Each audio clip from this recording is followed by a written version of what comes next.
Queridos, nós estamos no 5º domingo do tempo comum. Acolho a todos os que aqui estão na igreja, os que nos acompanham pelas redes sociais de nossa paróquia.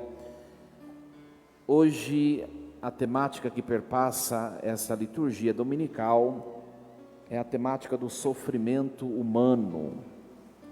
Hoje nós ouvimos um trecho do capítulo 7 do livro de Jó. A pergunta com a qual Jó inicia este trecho de hoje é o resumo da liturgia de hoje. Não é acaso uma luta a vida do homem sobre a terra? Efetivamente, esse questionamento sobre o sofrimento perpassa a vida de todos os seres humanos. Por quê? Porque existem sofrimentos que nós sabemos quais ou qual é a sua origem. Mas existem sofrimentos que nós desconhecemos a origem. Existem sofrimentos na vida humana que nós sabemos os porquês e os praquês, mas existem sofrimentos que não, né? E é sobre isso que a liturgia vem nos falar. Primeiro vamos fazer uma reflexão sobre a vida de Jó, né? Jó era um homem íntegro, temente a Deus, fiel à prática dos preceitos da religião, né? Aparentemente um homem perfeito, um ser humano sincero, cumpridor dos seus ofícios e obrigações. Satanás estava rodeando naquele lugar onde Jó convivia, e Deus disse a Satanás, né? Olha o meu servo Jó, como que ele é um ser humano maravilhoso, né? Honesto, caminha com retidão segundo os meus preceitos. E Satanás disse a Deus, né? Jó é desse jeito porque o Senhor entrega e concede tudo o que ele precisa. Tira os bens dele para ver se ele não vai blasfemar contra o Senhor. E Deus, ele permite que Satanás execute esse propósito. Primeiro, né, acontece a morte de todos os servos de Jó. Depois, os 10 filhos de Jó são mortos, de maneira muito surpreendente, inesperada, um acidente tonto, né? Uma ventania bateu e acabou provocando a morte dos filhos de Jó, quando a casa cai sobre eles. E depois também as ovelhas, os rebanhos de Jó, todos eles são mortos, ou melhor, são roubados. Ele perdeu tudo, né? E nós vemos no texto de Jó aquela frase que é a resposta de Jó diante dessas perdas, né? Nu eu saí do ventre da minha mãe, e nu eu voltarei. O Senhor me deu, o Senhor me tomou. Bendito seja o nome do Senhor. Satanás ficou frustrado, né? Mas ele nunca desiste, nunca. O Senhor não tirou tudo que Jó tem ainda. Tire a saúde dele. Aí o Senhor vai ver ele blasfemar contra o Senhor. E Deus permite esse propósito. Começam a surgir na pele de Jó feridas graves. Ele passa a ser excluído socialmente. Por quê? Porque a enfermidade nesse tempo semítico era sinônimo de impureza e de infidelidade a Deus. Ele está excluído da sociedade, excluído do convívio social familiar, e ele está sofrendo horrendamente essa enfermidade grave. Provavelmente seja lepra. Ora, a esposa de Jó diz a ele, né, blasfema logo contra Deus e morre, né? Desiste da vida. Não tem mais solução, não tem mais jeito, não tem o que fazer. Blasfema logo e deixa que ele mate a você também, já que ele matou todos aqueles que você ama. E Jó, ele cai numa profunda angústia, como todo ser humano diante de um sofrimento que é inexplicável, né? A gente nem está falando de sofrimento que é explicado, né? Sabe quando um camarada abusa da saúde, não vai ao médico, não cuida da saúde, né? Não faz esporte, não cuida do seu corpo, depois padece algum malefício, aí fica culpando a Deus. Aí não precisa nem explicar, né? Se tem alguém culpado aí, não é Deus. Mas agora vocês já viram alguma pessoa cheia de virtudes, pessoa boníssima, e que contrai uma enfermidade do nada, que não tem vínculo nem mesmo com a sua vida desregrada, mas uma enfermidade qualquer, né? Sabe, uma pessoa boa e do nada contrai um câncer, desfalece, morre. Todos nós acho que já vimos isso. E a explicação disso? Era exatamente a vida de Jó. Por isso, 3 amigos de Jó se aproximam dele. Elifaz, o primeiro chama-se Elifaz, o segundo chama Bildade e o terceiro chama Jofar. Olha só, dá para pôr o nome no passarinho lá na sua casa, bonito, né? Elifaz, Bildade e Jofar. E este primeiro amigo de Jó, aliás, os 3 no começo vão consolar a Jó, né? Vão consolar, vão abraçá-lo, vão dirigir palavras de consolo, enfim. Só que ele vai começar a questionar Jó, né? A dor que você deve estar sofrendo e tudo isso está passando, você deve estar cometendo alguma coisa grave, é fruto da sua culpa, né? Você deve ter uma vida oculta, né? Trágica, né? Pecaminosa. E Jó se angustia ainda mais porque ele sabe que ele é um homem íntegro, né? Aí ele começa a rezar, né? Se dirige a Deus 36 vezes e Deus não responde. Acho que todo mundo aqui já, em tudo que pede para Deus, já foi respondido, né? Talvez a gente não conheça muito essa experiência de Jó de rezar e não ser respondido. Ora, mas Deus, depois da insistência da oração de Jó, Deus diz assim: ô Jó, dá uma olhadinha para tudo isso daqui, toda a criação, foi eu quem fiz, né? Foi eu. Ora, você tem capacidade de fazer tudo isso daqui? E Jó vai dizer: eu não tenho capacidade de fazer nada, né? Portanto, você também não tem condições de entender a totalidade de tudo isso, só eu. Contenta-te com aquilo que você consegue compreender. Se você não fez tudo isso, você não tem condições de entender tudo isso, e nem alguns porquês da sua vida. E Jó, ele percebe, né, que Deus é onipotente, e ele reconhece: se Deus fez tudo isso bom, nós que pervertemos isso, Ele sabe o porquê de todas as coisas. E Jó permanece fiel a Deus. Depois, no final, Deus vai dar tudo que ele perdeu em dobro, e esses 3 amigos traiçoeiros serão submetidos a uma provação, como a de Jó. Esse é o fim. Olha, resumimos aqui o livro de Jó inteiro. Agora você larga de preguiça e leia na sua casa. Ora, minha gente, quantas coisas na vida nós não entendemos os porquês. Quantos sofrimentos, a perda de pessoas queridas e amadas. Qual o sentido? Por quê? Por que Deus permite tantas enfermidades, tantos conflitos familiares, quantas coisas que nós fazemos certo e no final dão errado? Por quê? Onde está Deus? Deus continua estando nas alturas, no seu trono. E a nós cabe o quê? Enfrentar a vida, o que precisa ser feito a cada dia. E o que nós não temos resposta, esperar em Deus. Haverá um dia em que todas as perguntas serão respondidas. E este dia não é no tempo e no espaço, nessa vida. É o dia do juízo final, né? Não é nem um juízo particular com a morte. Os que morrem ainda continuam curiosos do porquê sofreram, porquê morreram. É no dia do juízo final, quando Jesus voltar, nos reunir diante dele, como nos diz o texto do Apocalipse, onde ele vai enxugar as lágrimas, porque não mais haverão lágrimas, e ele vai explicar tudo.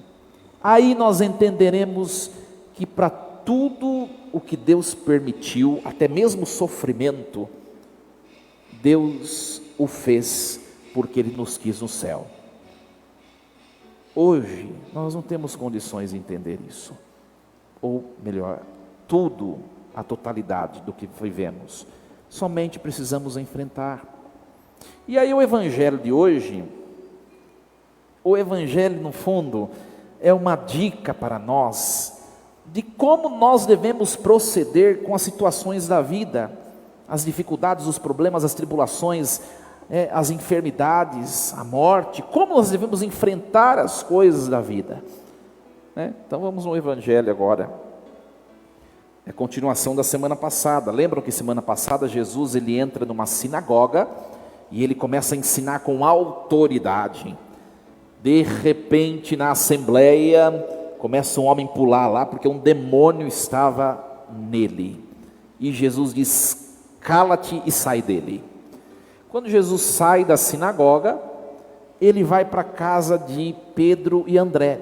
Então todo esse evento, o de hoje e o da semana passada, é num dia só. É o Evangelho de hoje.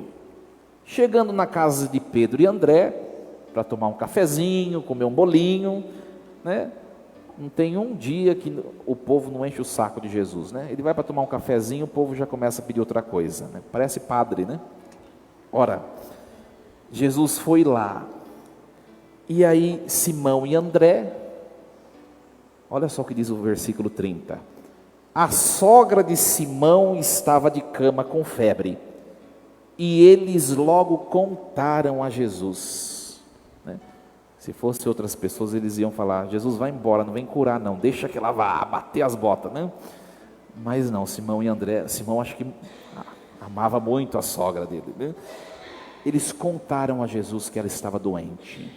O que significa esse contar? É a vida de oração, Eles não podiam resolver aquela situação. O que cabia a eles?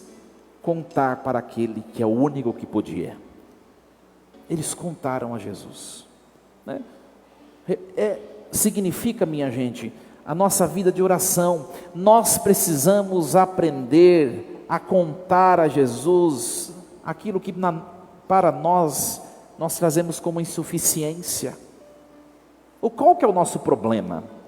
A murmuração, o desânimo, Reclama muito, murmura muito, desanima demasiadamente e reza pouco.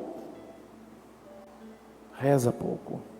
Aqui diz respeito à enfermidade, mas a gente pode colocar isso em todas as situações da vida, Uma pessoa que está num caminho do mal, ou uma pessoa que nem está no caminho do mal, mas uma pessoa de difícil convivência, sabe? Que pega na veia. Em vez de reclamar, qual foi a última vez que você rezou por ela?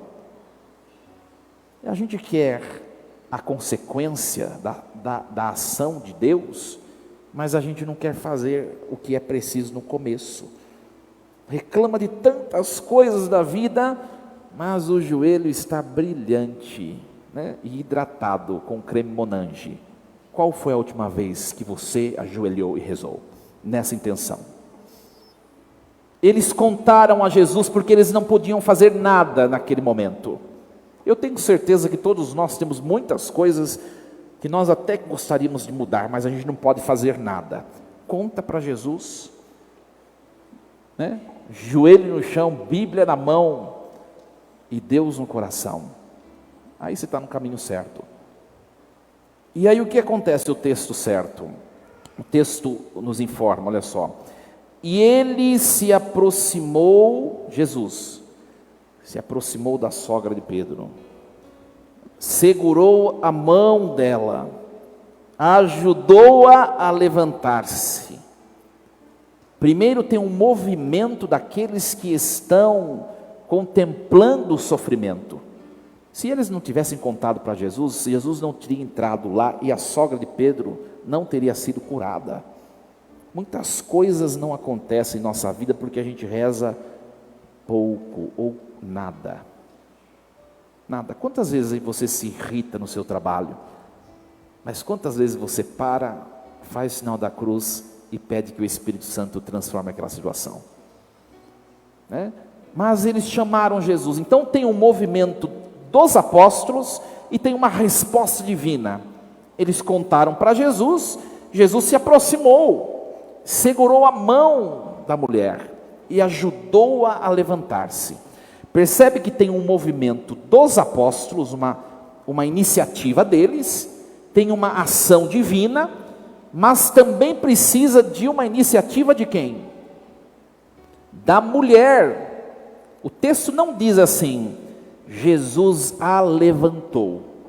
O texto diz, Jesus a ajudou a levantar-se. Precisa também de um esforço dela. Tem 3 grupos de pessoas na jogada: os apóstolos, a igreja orante, fiel, que tem o terço da mão que reza, Jesus que é Deus, que vai ao encontro daqueles que o invocam, e aquele que necessita precisa dar uma iniciativa, né? Às vezes a gente reza, por exemplo, você está rezando pela conversão de alguém da sua família, Deus ele vem ao encontro o tempo todo, mas precisa de uma abertura mínima da alma, para que o Espírito profundamente intervenha. Continue rezando, Deus vai continuar vindo. A hora que surgir a oportunidade, essas 3 iniciativas vão se unir, e depois a cura acontece. Percebem que primeiro eles contaram a Jesus, Jesus se aproxima, Jesus segura a mão dela, Jesus a ajuda a levantar, a cura é o acontecimento último. O que a gente quer fazer às vezes? Pular processos, enquanto não tem abertura a Deus, não tem consequências de conquistas, de alegrias, de realizações, né? Então, às vezes, meus queridos, nós somos aqueles que estão a interceder. Às vezes nós somos os apóstolos, Simão e André, que conta para Jesus. Mas às vezes nós estamos na condição dessa mulher com febre, doente. Às vezes somos nós que estamos caídos, né? No sofrimento, nas situações da vida, nos acontecimentos familiares. Às vezes somos nós que esmorecemos. Só que se a gente não se ajudar, Deus não vai poder intervir. Ele só a ajudou a levantar, né? Nós vemos a depressão, por exemplo, né? Às vezes uma enfermidade de cunho fisiológico, mas muitas vezes uma enfermidade como consequente, né? Consequente da falta de paz, consequente de traumas, consequente de tantos acontecimentos. Se a pessoa não der uma iniciativa para que Deus a levante, não vai levantar. E às vezes a gente contempla essas situações, a gente fala, por que Deus não faz? Você pode ter certeza que o que cabe a Ele, Ele já está fazendo. Se as coisas não acontecem, o problema não está em Deus, nunca. Nunca, né? Lembra o que Ele falou para Jó? Jó, você é capaz de fazer tudo isso? Não, mas eu fiz, portanto eu sou capaz de fazer tudo. Quem esbarra ou quem coloca pedra no caminho de Deus somos nós, né? Então, meus queridos, essa liturgia muito bonita vai falar da vida de oração, a necessidade da vida de oração diante do sofrimento. E ora, é um evangelho que reflete o sofrimento, né? O livro de Jó, nós quando formos estudar exegese bíblica, ele é uma grande contestação à teologia da retribuição. O que é a teologia da retribuição? É uma mentalidade judaica. Se você está doente é porque você fez alguma coisa, né? Se você está crescendo financeiramente é porque você é uma pessoa boa. O livro de Jó vai questionar isso, porque Jó era perfeito e sofreu que nem cachorro, né? Infelizmente, aliás, a igreja, ela entende isso. Ela entende, por isso que a igreja tem como sinal o Cristo crucificado, o ser humano mais perfeito e que é colocado como sinal da nossa religião num momento de sofrimento. Ora, que coisa mais paradoxal. Pois é, nem todo sofrimento é consequente a uma ação, nem todo, mas muitos são. Ora, nós temos Cristo crucificado como nosso sinal. Infelizmente, o protestantismo neopentecostal tenta inverter esse sinal, né? Você já deve ter escutado tantas coisas, né? Venham à igreja, porque você vai ter uma vida tranquila, né? A promessa do neopentecostalismo não é a promessa do evangelho, não é. Aliás, isso entra na igreja quando nós vemos os padres trocando esse sinal pelo Cristo ressuscitado. Ora, o Cristo já ressuscitou. A igreja, nós não estamos no terceiro dia ainda, nós estamos no primeiro.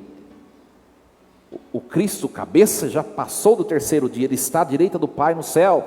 Nós estamos no primeiro dia do mistério pascal, que é a subida ao Calvário. Nós estamos aí nessa fase. Aí, padre, como a gente vai chegar no terceiro dia? Estou com pressa. É só você morrer, aí você chega lá. Enquanto você estiver aqui, como nos diz a Salve Rainha, nós temos de enfrentar este vale de lágrimas. É isso a liturgia de hoje. Guarda esse salmo, aliás, esse salmo belíssimo que nós cantamos hoje, né? O salmo 146, 147, o versículo 3, é uma verdade que alegra o nosso coração. Eu tomei esse versículo como lema da minha ordenação diaconal. Deus é quem conforta os corações espedaçados, Ele enfaixa suas feridas e as cura. Se você está no momento bom da sua vida hoje, né, louve a Deus. Se você está no momento difícil, ou quando Ele vier, se aproxime dEle, deixe que Ele conforte seu coração e o seu coração despedaçado. Deixa que Ele te cure, enfaixe suas feridas. Esse é o nosso Deus. E no Evangelho nós vemos na parte final dele, minha gente, que Jesus, depois de curar tanta gente, né, depois de conviver com tanto problema, é demônio, é enfermidade, são dificuldades e problemas, Jesus, ao cair da tarde, Jesus vai para um lugar deserto, rezar. Às vezes nós precisamos disso, vir aqui diante de Jesus no sacramento da Eucaristia, nessa capela, e derramar o nosso coração nele, né? Olha, para encerrar a homilia, todo esse movimento que o Evangelho nos informa, os apóstolos contaram para Jesus, Jesus se aproximou, pegou na mão dela e a levantou, ou a ajudou a levantar. Tudo isso acontece em toda a Eucaristia. Nós nos aproximamos, aliás, nós contamos a Jesus primeiro as nossas dores, a liturgia da palavra, as preces da igreja. Ele se aproxima de nós, da eternidade Ele desce e se torna sacramento em todos os altares, em todo o mundo. Ele toca nossas mãos quando o sacramento toca nossa mão, e Ele nos ajuda. Só falta nós fazermos a nossa parte, ajudar-nos, a nós mesmos a nos levantar, porque o que depende dEle, Ele vai realizar daqui a pouquinho, nesta missa. Que Deus nos ajude, Ele faz a parte dEle, e Ele nos ajude a fazer a nossa. Força e coragem, assim seja. Amém. No instante de silêncio, coloquemos essa palavra de hoje no nosso coração.